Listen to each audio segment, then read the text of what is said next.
Oki, hello there, and welcome to the Fox Den. Nistu Anagok Biksipidaki. I am Andrea Truejoy Fox, your host for Talks with a Fox. I'm happy you have joined me on this colorful adventure of self-discovery and lifelong learning. Throughout my journey, I have met some amazing human beings who are living inspirational and intentional lives as they fulfill their purpose and share their gifts with the world. I am excited to share these conversations with you, as well as some stories from my life as a Blackfoot woman, Nitsitabyaki, and as a teacher and artist who is navigating through this exciting and beautiful world we live in, challenges and all.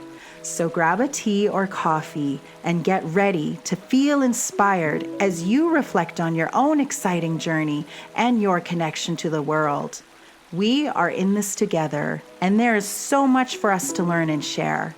Let's do this. I just want to thank you for following this wonderful journey and for connecting with Talks with a Fox on all of our social media and liking and commenting on our page. We appreciate all the inquiries that we have received regarding how you can further support Talks with a Fox podcast. So we have gone ahead and set up a Patreon account where you can subscribe and support the podcast.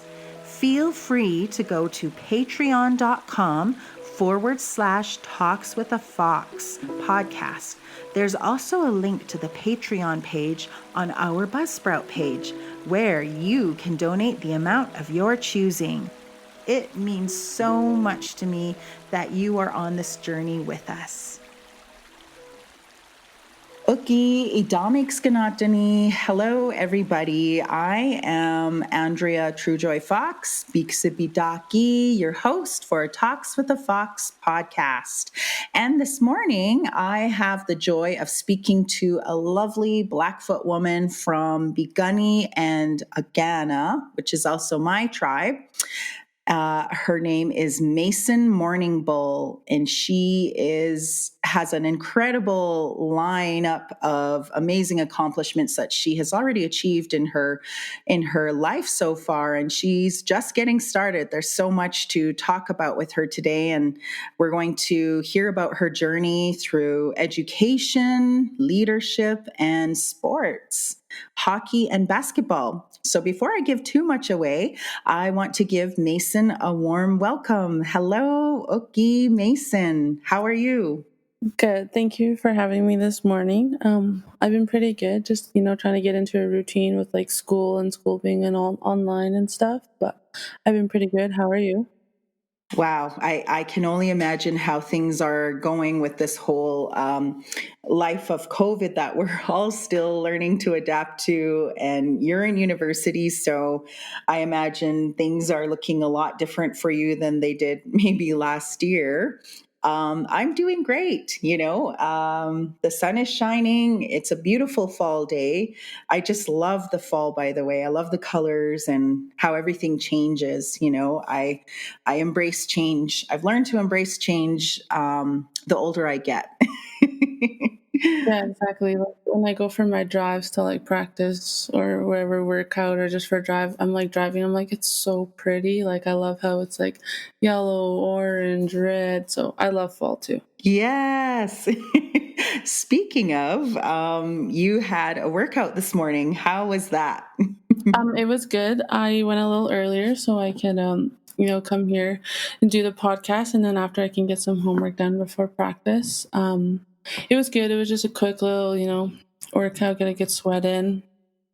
I tried to get into the gym workout wise twice a week and shooting wise a couple times a week, just outside of my practice time, just to stay fit and feel myself ready. Wow, that's great, and a lot of discipline, I imagine. You're at the university level of playing basketball, so yeah, kudos to you for having that discipline because I can imagine balancing that with school and, of course, everything else in your life is not always the most easiest thing to do, but you're doing it, and I think that's great.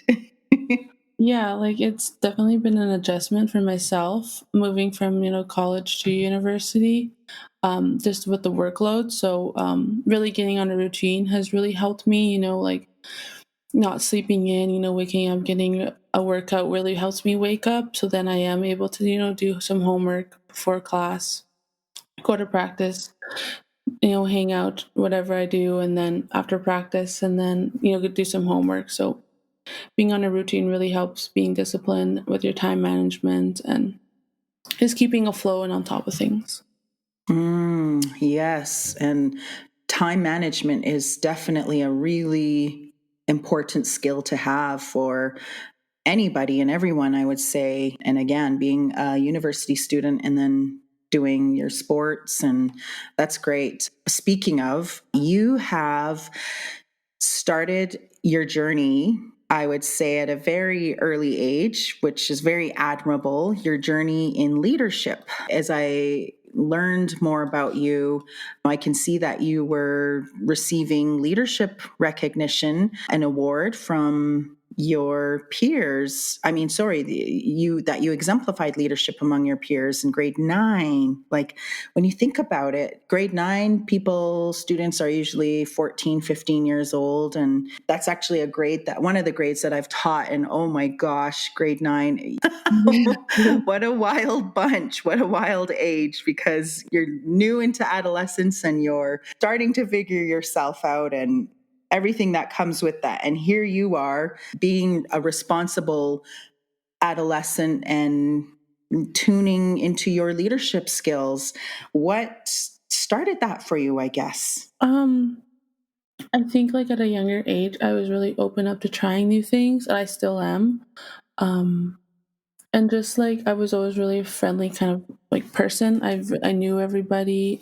So when I would try new things, like I would always have friends like wherever I was going, like you know what I mean. So I think when I started to like be a leader and start to like say like, oh, we're having this fundraiser at school, you guys should come. And because I had friends, I'd be like, yeah, I go out with my friends and be like, come to the gym today. We're having a candy fair, or like we're having a bake sale for this type of fundraiser. And they'd be like, yeah, we'll come. So I think that's really where my leadership stemmed from. And yeah, I think I just wanted to try new things, and just being who I am, I just reached out to the people I knew, and I think that's where it kind of started. It was kind of a long time ago thinking about it of exactly how it started, but I remember doing those things in like grade 9 and taking leadership classes and like helping around the school, like helping clean, helping, younger kids. So I think that's where it stemmed from. Wow. Yes, that's wonderful. I mean, your peers seeing you do that, I'm sure you inspired many others, and those younger and even older than you when you started out your, really tapping into your leadership skills. And that takes a lot of confidence. It takes confidence and a desire to, like you said, try new things. And I think that's a golden rule in life, is to always be open to trying new things. And the fact that you're still trying new things says a lot about who you are. So your Blackfoot name is Istiniimaki. Tell me about that. I understand it has a connection to one of your grandmothers. It was one of my grandmother's name. And then my grandma Doris, when she gave me the name, she said that this name came to her. And so that's kind of how it came to me. It just means like gathering emony in a bush.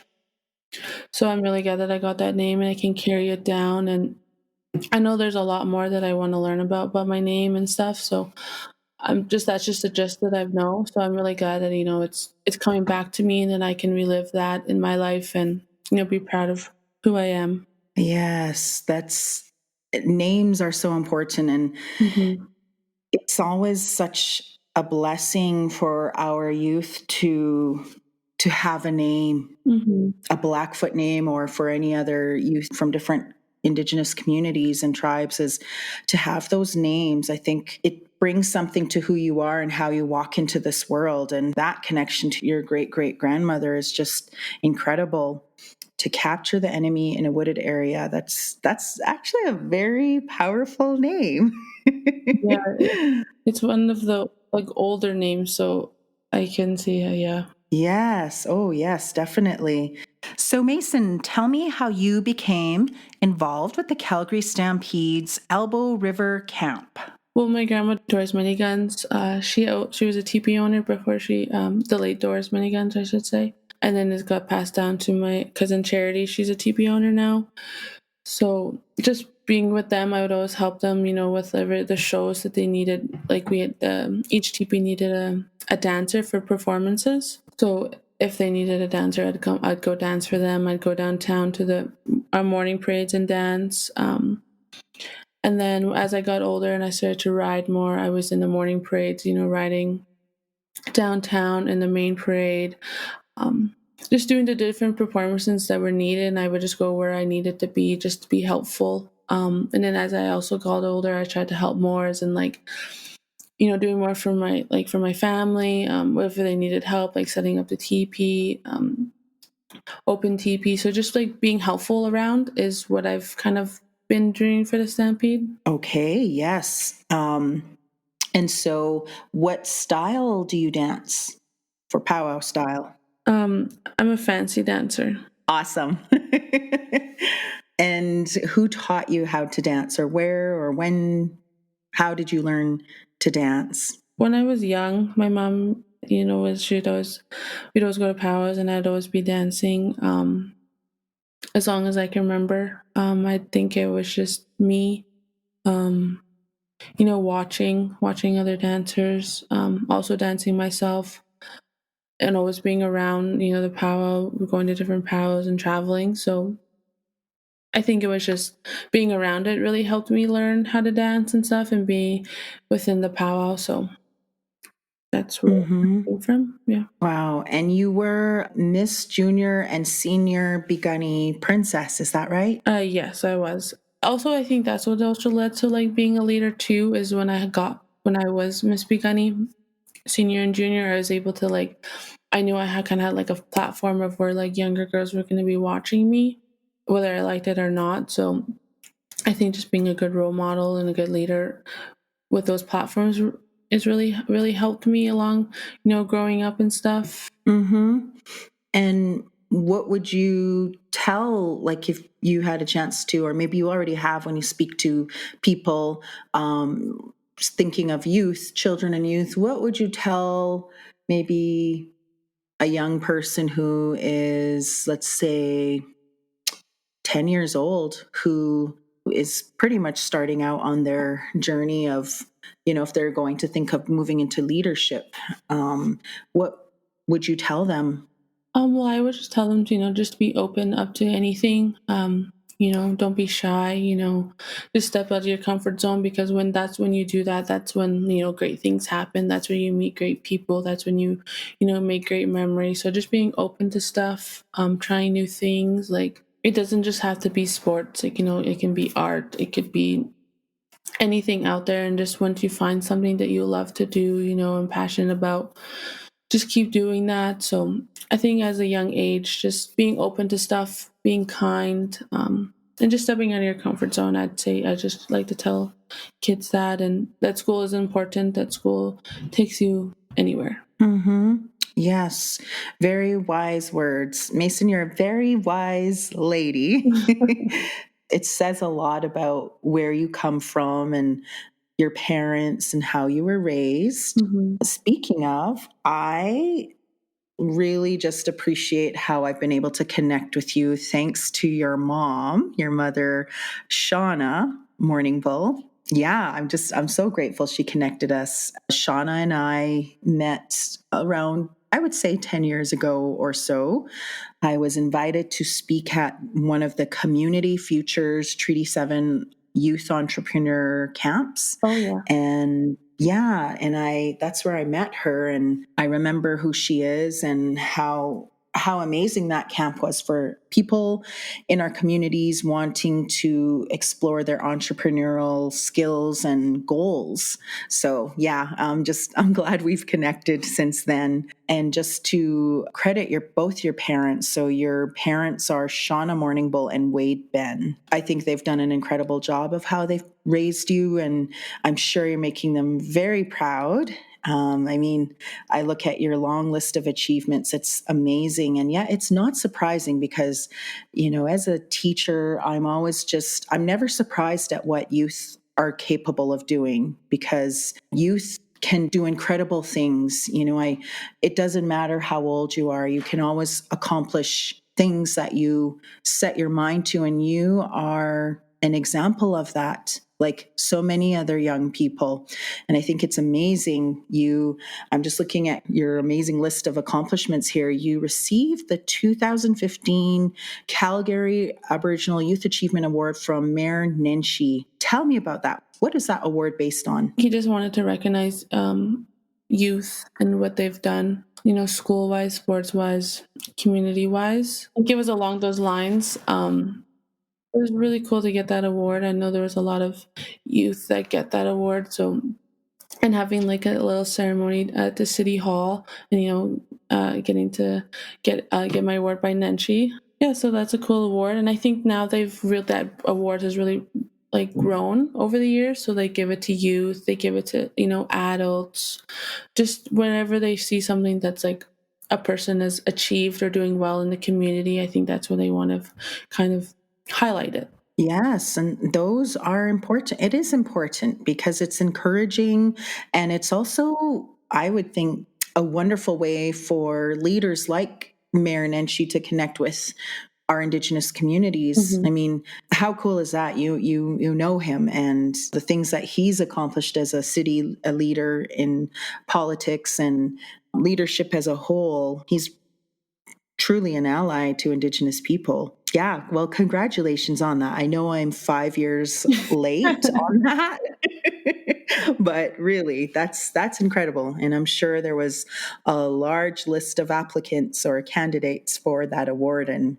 you received it, and rightfully so, because I look at everything you're doing, and I think it's incredible. And speaking of, my understanding is that you have two sports that you're especially passionate about and have done amazing things in, such as basketball and hockey. Is that right? Yeah, well, growing up, I was really passionate about both sports. I played hockey and basketball. I mean, growing up, like from being really young to about 12, 14, I played like a lot of sports. My mom was really getting me into like different things. Like I was in Aikido, figure skating, piano, band, track and field, badminton, volleyball. Like I was in a lot of sport. But like as I got older, I really was really passionate about hockey and basketball. And then as I got older, and then I got towards like,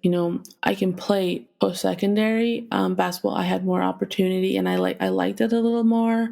And so I chose basketball. So out of high school, I chose to be a basketball player, but here and there I'll play in like provincials when I was of age, treaties. But now I just play tournaments, but I still love it. I still, watch it on the TV. I still want to go play. So, but That's hockey, right? that's hockey. Yeah. But right now I just play basketball. That's my main focus. I'm almost done my my college career. So just trying to get better and have a good last couple of years of playing basketball. Wow. Oh my gosh. Okay. Well, just listening to you list all the sports and extracurricular music that you were involved in, that's amazing. And it's wonderful when parents are able to let their children explore different areas of, like you said, different types of sports or different types of extracurricular activities like music. And then, like yourself, you end up, as you continue on in that journey of exploration, you start to develop and decide what area you have some specialize skills in and where you'd like to focus more on. Because I think a conversation that I've heard other coaches talk about, I'm a cross country coach and I've coached some basketball, high school boys, and oh my gosh, that was interesting. You need to start coaching some girls. I think it'd be Yes. I can see the difference for sure. Yeah. Boy, did they test me. Yeah.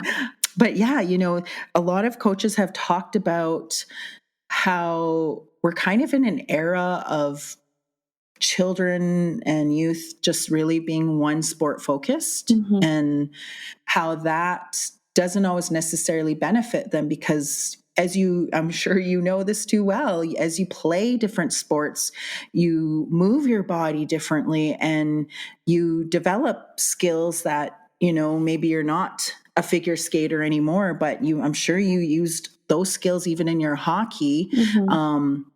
I think I've heard of hockey players, professional hockey players. Some of them have taken up figure skating to enhance their skills on the ice as in hockey. So, yeah, I think that's, if more parents can do that, allow their children to explore different sports and different skills and different areas of interest, like even music, they're going to find out that will help them discover what they become more passionate about, like yourself. And yeah, that's amazing. And I'm not surprised because, like I said, knowing your mom, she's just super supportive and still very supportive from my understanding. And that's incredible, and I'm sure your dad is as well.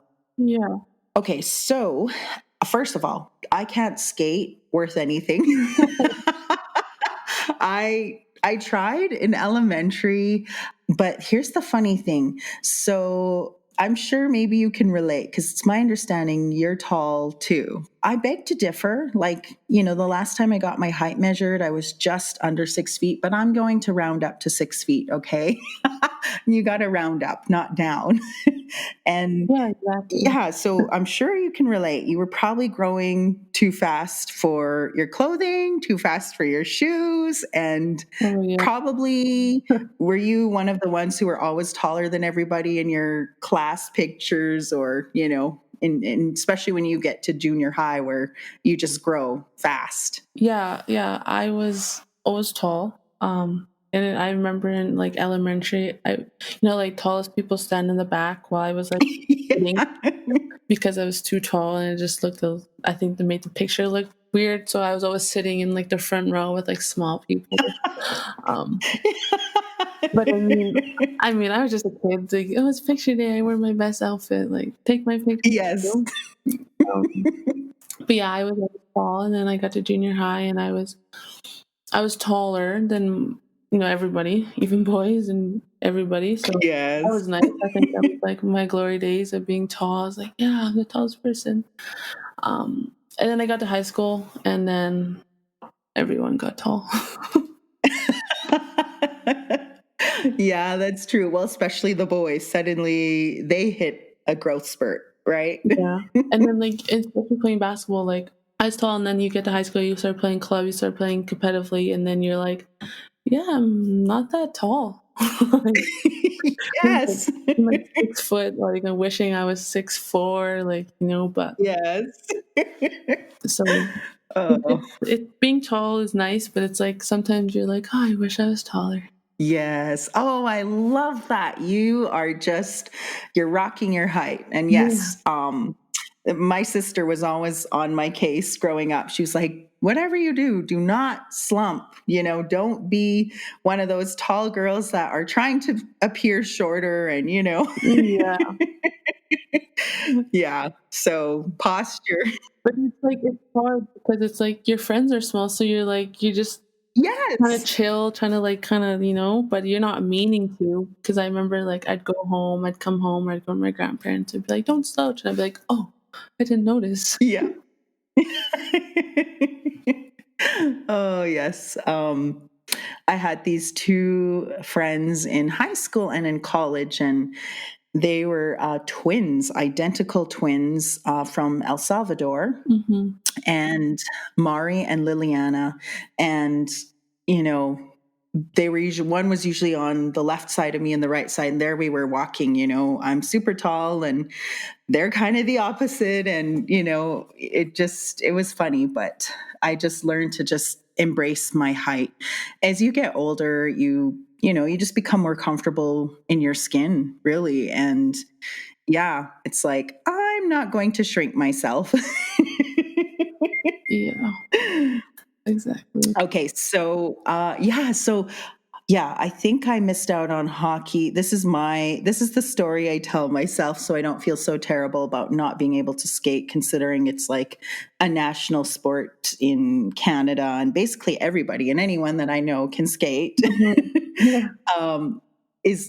So my feet were always growing so fast too, my legs and my feet. And my parents bought me skates, but I grew out of them. And then whenever the school would go to the skating rink for, you know, the winter activities, you would borrow skates. And they never had my size in the female skates, you know, and there I would be just like sitting along the sides, or I would still get to go out on the ice, but in my shoes. And then I didn't have very good balance at the time. I mean, I was clumsy and all that good stuff. But yeah, that's my story why I never became a professional hockey player.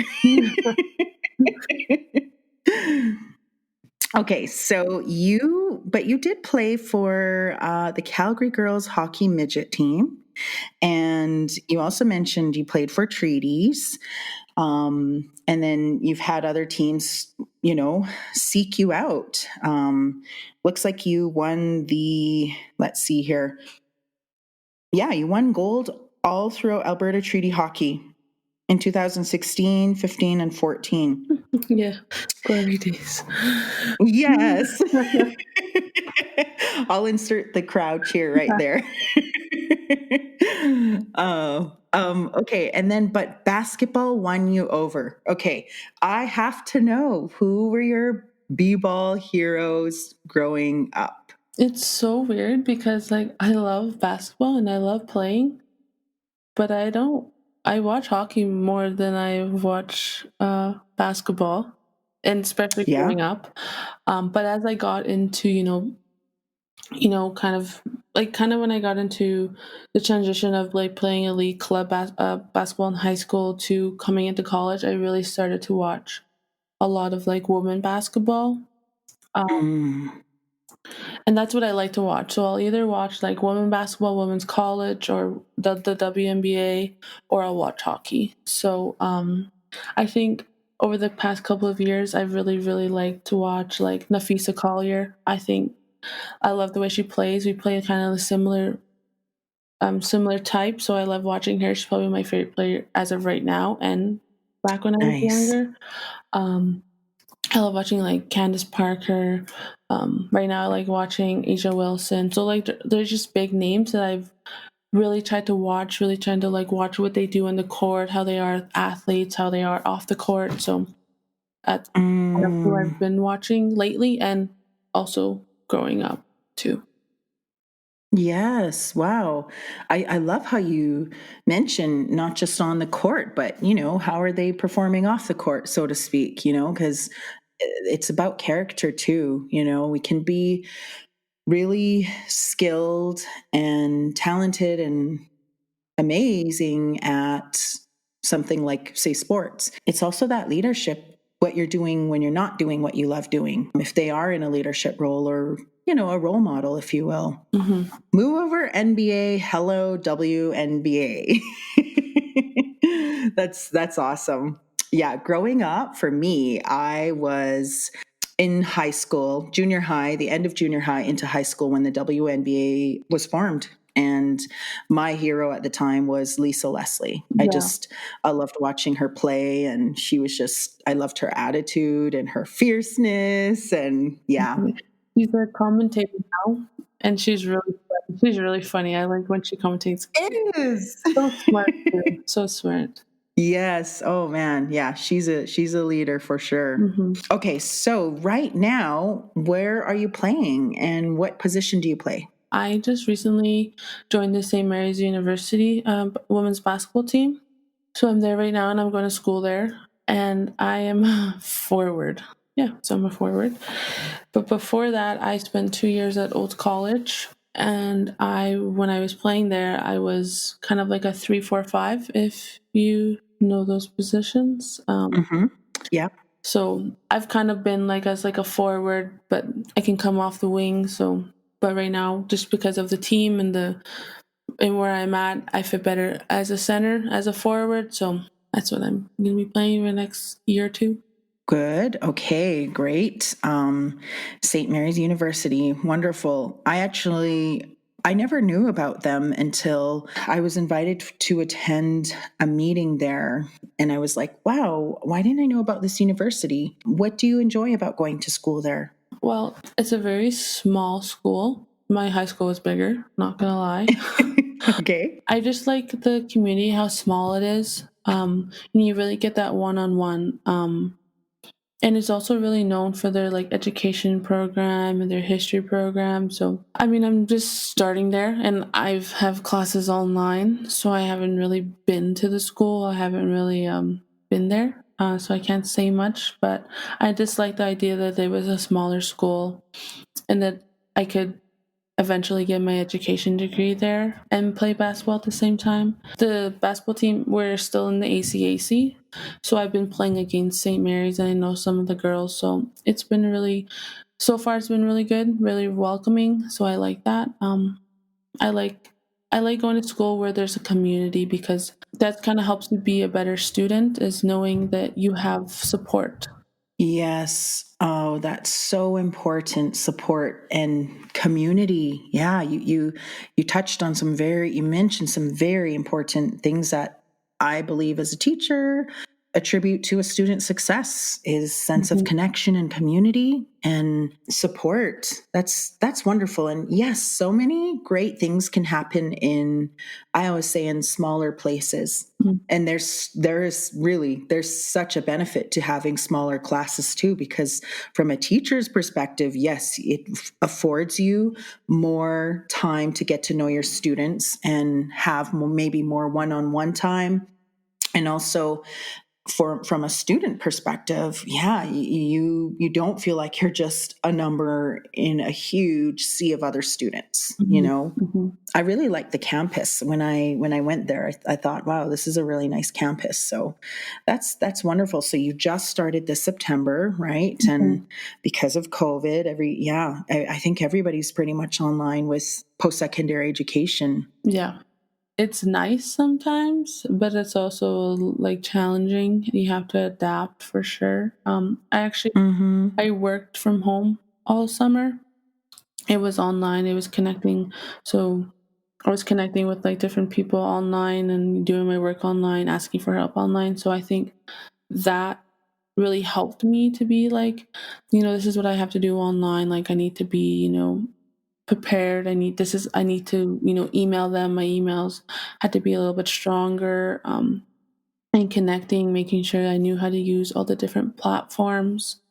So it is a little tough working from home, and it's not like you can't just simply ask a question. You kind of have to go through like type, yeah, I need a question, or email, or go to office Mm-hmm. hours. So, but it's also nice because you are home. You just, it's nice. It's has its pros and cons. Mm-hmm. Yes. And sounds like you're adapting well to it, which I'm sure that helped prepare you for this semester of online classes. And yeah, you can go to class in your pajamas if you want. One of my professors, he wants the cameras turned on for attendance. Uh-huh. So sometimes when I have that class, I just put on a nice shirt, brush my hair a little. I'm here. Sweatpants on the bottom and And then the camera comes off, and then I'm back to just hanging out. Okay, so you are a rebounder, a defensive player. I love that. Just looking at some of your stats from last season, You were third in defensive rebounds and steals, and 8th in defensive offensive rebounds in the North and South regions. Congratulations, because I always say the game is won under the boards. Okay, if you're not crashing those boards, fighting for it, it's pretty hard to win the game, because a lot of the work happens under the boards. So what are you thinking when you're in that defensive mode? What are some thoughts that go through your mind, and especially when you're matched up with another girl who may be taller than you, or just playing as aggressive as you are? Well, there's a quote by Pat Summitt. She used to work at a coach at University of Tennessee, I think, and her quote was, "Defense wins games, offensive sells tickets, but rebounds wins championships." Yes. I've really learned by that. But trying to play defense, I just try to get some stops. For me, I think my defense kind of leads to, offense, especially if you're playing a really fast game, you want to get some stops. So just, trying to play good defense. And if I'm going against someone taller, obviously it's hard. It's a bigger battle, having to box out, putting body, that kind of stuff. Sometimes after games, just sore. My body feels like it's a bruise because of all the body. You just have to work hard, just have to have an urgency, kind of for the ball, feel for the ball, play defense that way. I don't know what I think about on defense. I just try to get stops. You just get in there and get it done. Nice. Do you have any idea or a couple ideas of what you might want to do after you graduate from university? Well, right now I'm in the general arts degree program at St. Mary's. I think after that, if I don't want to go back into business, I think I kind of want to go into the education stream. But I think after this general arts degree program, if I'm still kind of, leaning towards business, leaning towards management, HR, I think I might get a business degree and then start working in the business field again. But right now I'm just kind of I've done the business and I do love business, and I like the managing part. I like working with people, the way people work in environments. So the HR kind of standpoint of it, I like, but at the same time, I kind of like working with kids. I kind of I don't know, I kind of like the idea of education. So that's why I kind of went to the general art degree program, just kind of open it up a little.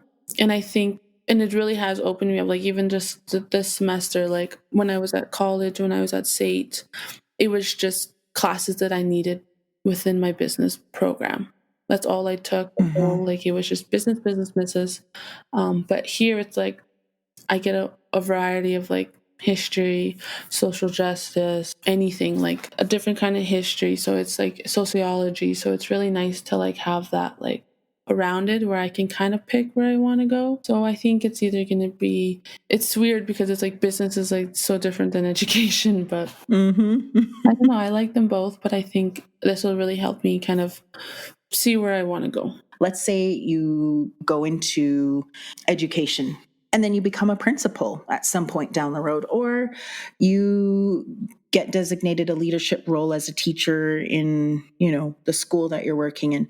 Well, even those human resource skills, those can come into those are handy to have because you're working with people. Yeah, so that's very interesting. Two very interesting areas that you are exploring. And I always say too, we can never have enough Indigenous teachers.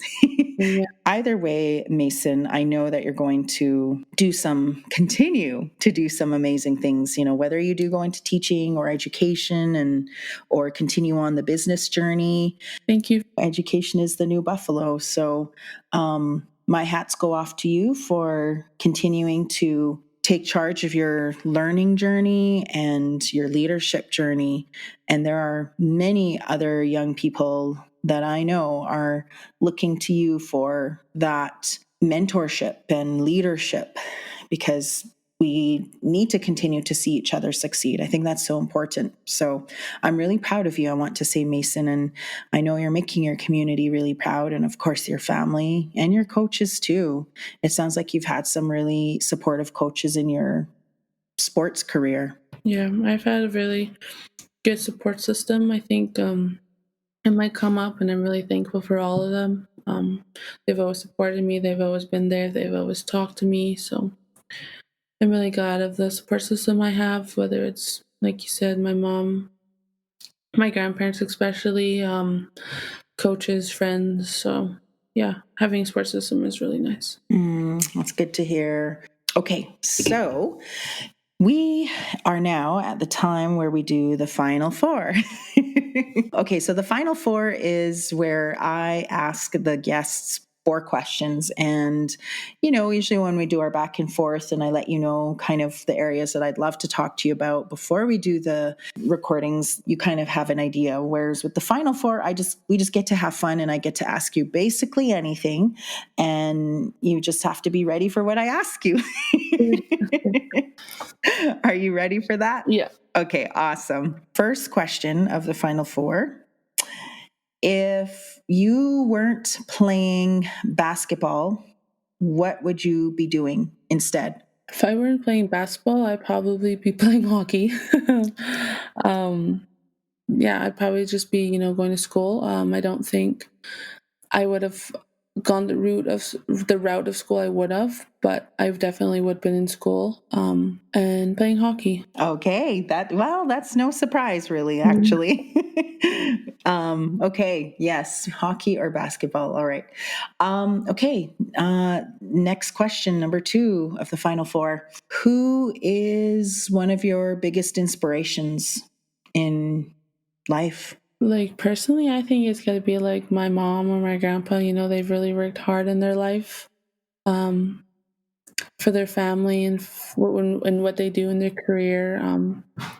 And this, especially how they are to different people, how kind and helping they are to other people and stuff. So I think being like them is one of my goals, to have a good life that they've carved for myself and my sister.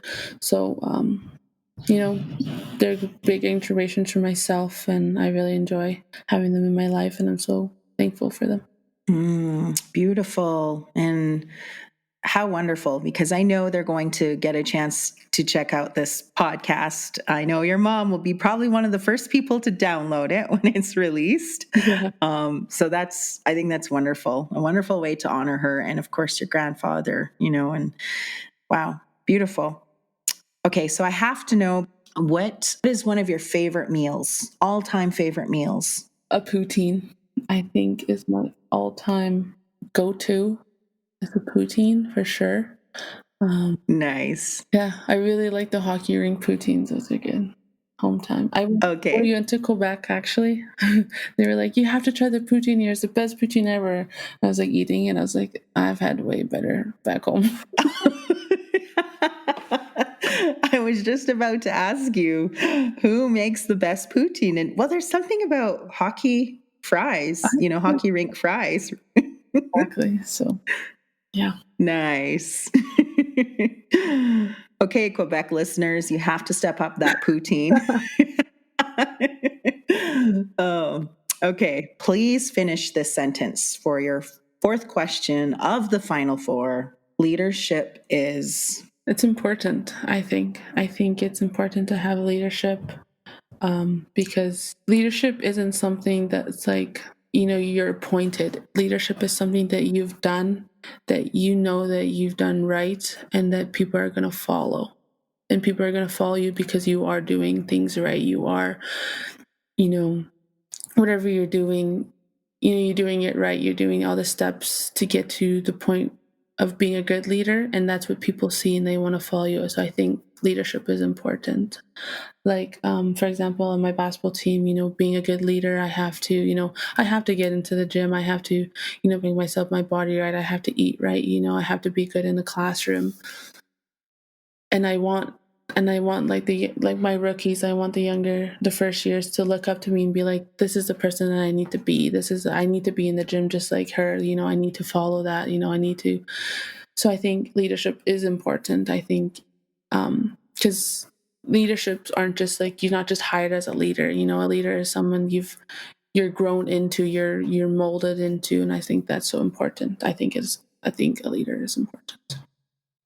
Wow. Yes. So 100% true. And wow, well said. And you're so well spoken, Macyn. You are a leader, and you're a leader for so many people. People in your community, people in your on your team, your classmates.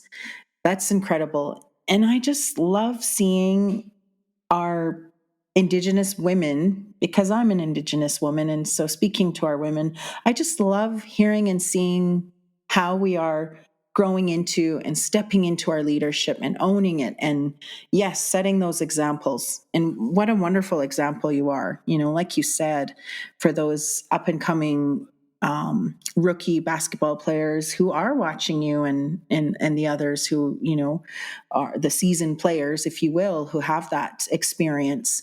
You are setting that amazing example. That's so wonderful. Wow. Well, Macyn, I just want to say that I've really enjoyed talking with you, and I hope we can meet in person at some point. I'm sure we will down the road here when everything goes back to normal, whatever that normal is. But yes, thank you to your mom. I want to give Shauna a shout out. Thank you, Shauna, for introducing me to you and for us connecting. And I'm so happy to have you on the show here. Thank you for having me. I really enjoyed it myself too. It was actually my first podcast, so I'm glad it went well. Well, I'm sure it won't be your last, and who knows, maybe we will see you out there like the Lisa Leslie's commentating and, talking up the sports world and showing them how it's done. Exactly. I hope so. All right. You have an awesome day, and we will be in touch. Thank you.